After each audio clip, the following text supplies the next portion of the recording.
I started working with Joseph when I was teaching a writing course in Falmouth, and Joseph was one of the students. What happened was, at the beginning of the week, we couldn't quite work out what Joseph did. But by the end of the week, we all decided that Joseph was the nicest man there, but actually, still none of us knew what he did. Joseph later asked me if I would help him write his website. So in order to understand what it was that he did, I asked if maybe we could do a bit of a swap, and I'd do some writing for some strategy work. So off we set. And what happened was that I began to understand a lot more the process that Joseph puts people through to help them achieve what they need to achieve. And so I was able to write about it. So I remember being, well, interrogated.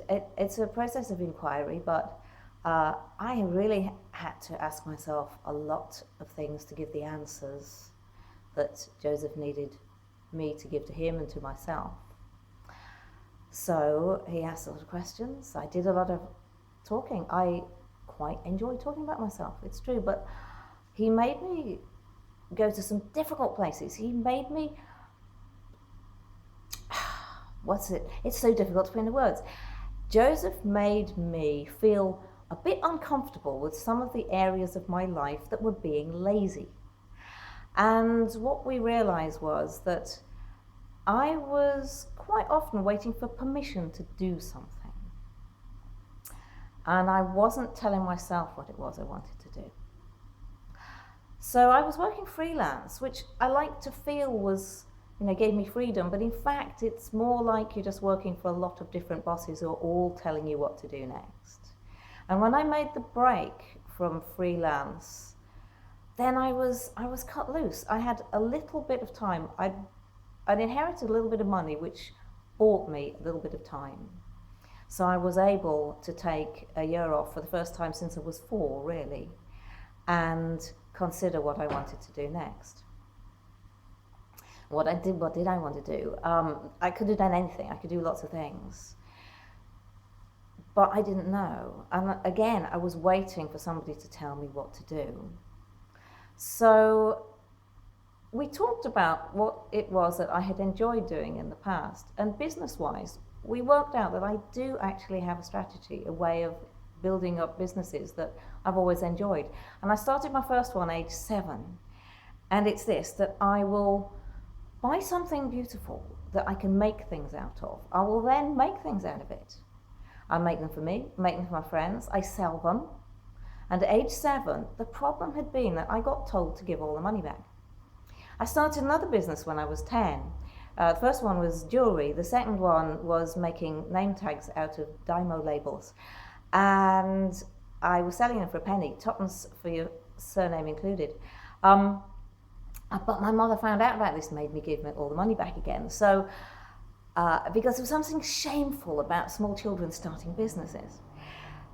And this somehow stuck with me. At university, I started another business. I was making jewellery again, and there was nobody to tell me not to do it. But then somehow I felt I ought to get a proper job. I went into business and again got quite good at waiting for other people to tell me what to do next.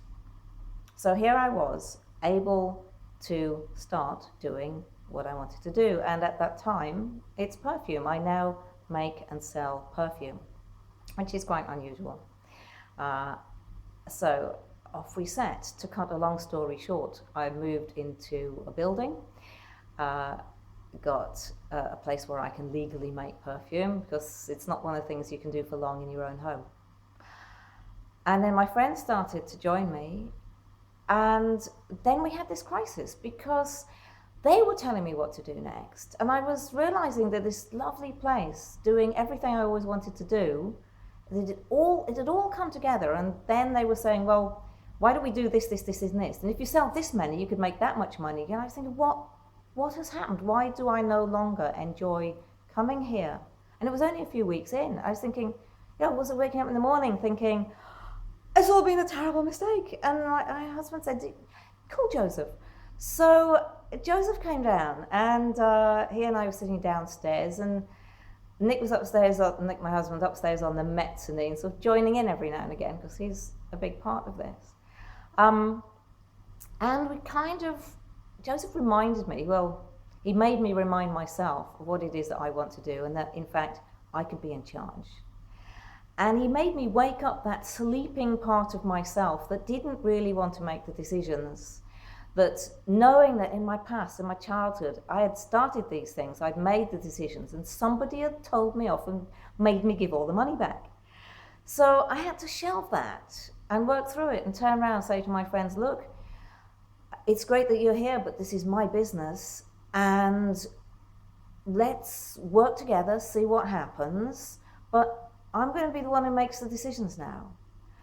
And then, later, my husband said to me, do you think you would have done any of this if you hadn't met Joseph? And I think the answer is probably no. I'd still be working freelance, asking people for permission to do something next.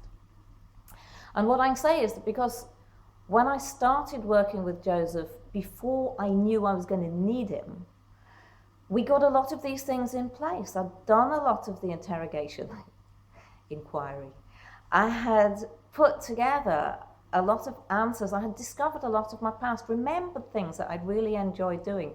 So when I hit this little crisis, when I was really free, not just freelance, really free to make my own decisions, then we were ready. This was just another piece of the jigsaw. I didn't have to start from scratch.